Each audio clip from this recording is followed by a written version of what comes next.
La guerre ne s'annonce pas avec un compte à rebours. Une nuit, tout est normal, et la suivante, ça ne l'est plus. Si cette nuit est celle-ci, ce que vous faites dans les 60 premières minutes détermine si votre famille survivra les 72 prochaines heures. Voici ce plan. Ne restez pas figé, décidez en 60 secondes.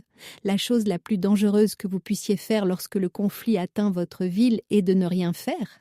Restez figé, restez à la fenêtre à regarder, rafraîchir votre téléphone, attendre que quelqu'un vous dise quoi faire vous coûte la ressource la plus précieuse dont vous disposez pendant la première heure. Le temps. Dès que vous entendez des explosions, des raids aériens, des sirènes, des alertes d'urgence ou des tirs soutenus qui ne s'arrêtent pas, vous prenez immédiatement une décision. Rester ou partir. C'est tout. Tout le reste découle de cet unique appel.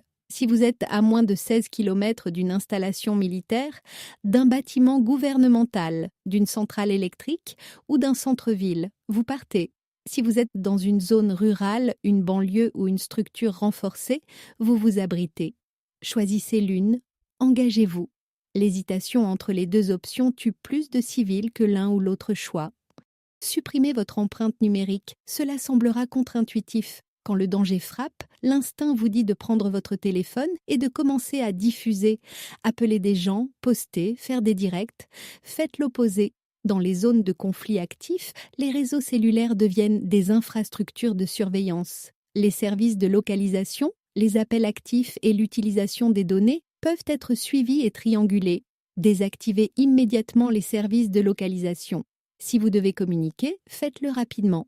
Soyez bref et coupez toute transmission après. Chaque seconde où votre téléphone transmet activement est une seconde où vous diffusez votre position. Passez à une radio à pile pour les informations entrantes.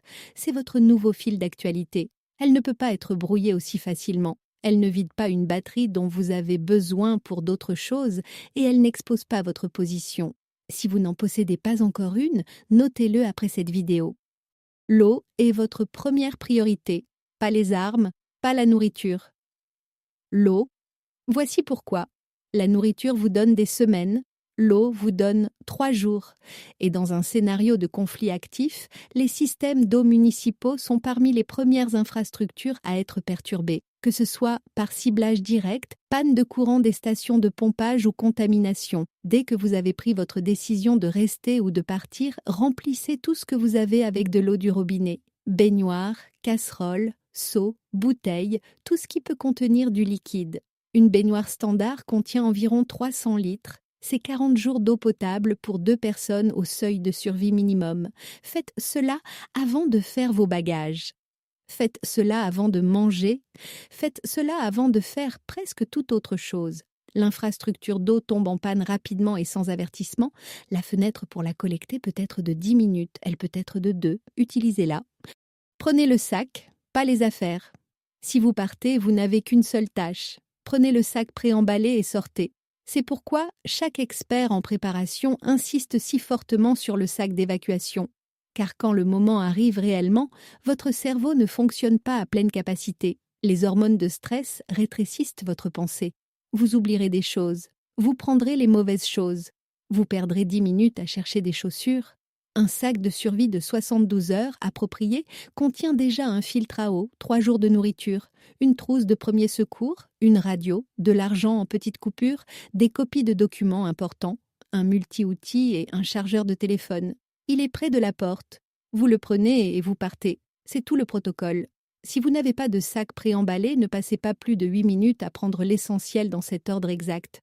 Eau, médicaments, documents, argent liquide, nourriture, chaleur.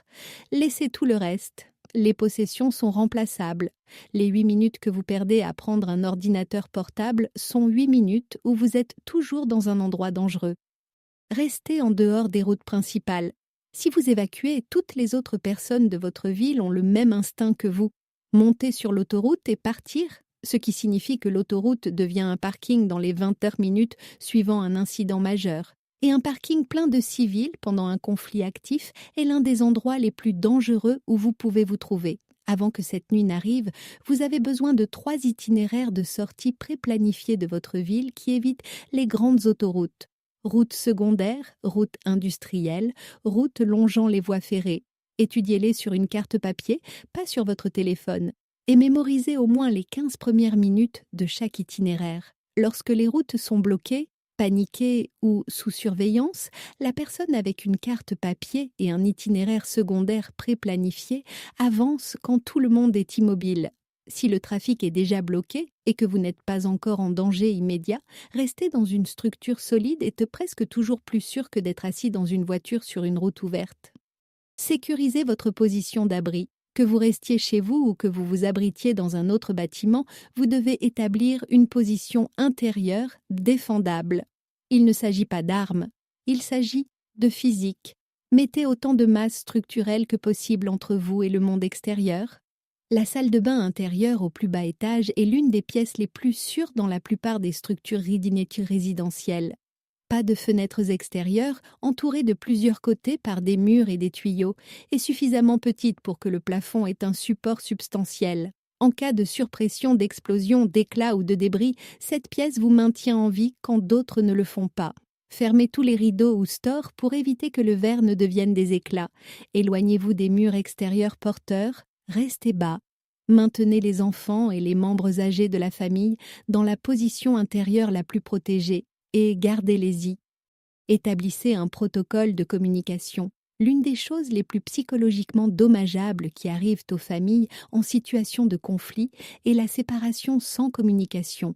Les gens prennent des décisions désespérées et dangereuses, retournent dans des zones dangereuses, voyagent seuls, s'exposent non simplement parce qu'ils ne savent pas où se trouve leur famille.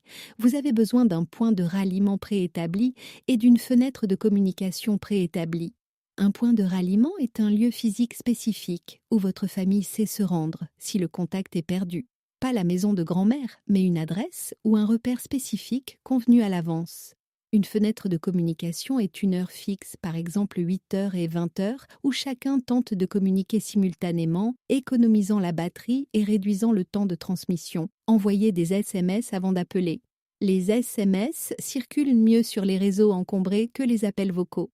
Gardez les messages de moins de 20 mots. Confirmez la localisation. Confirmez la sécurité. Terminez, c'est tout. Contrôlez l'information. Contrôlez la peur.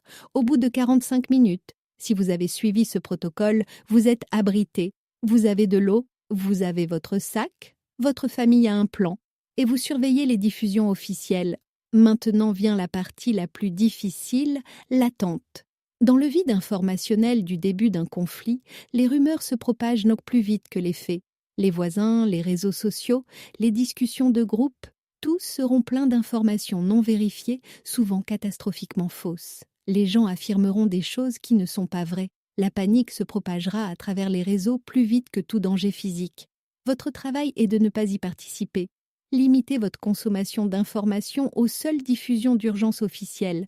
Donnez à votre famille une mise à jour claire et calme toutes les 30 minutes, basée uniquement sur ce que vous avez confirmé. L'incertitude est le terreau de la peur. La structure, la routine et l'autorité calme d'une personne dans votre groupe feront plus pour les chances de survie que presque toute ressource physique.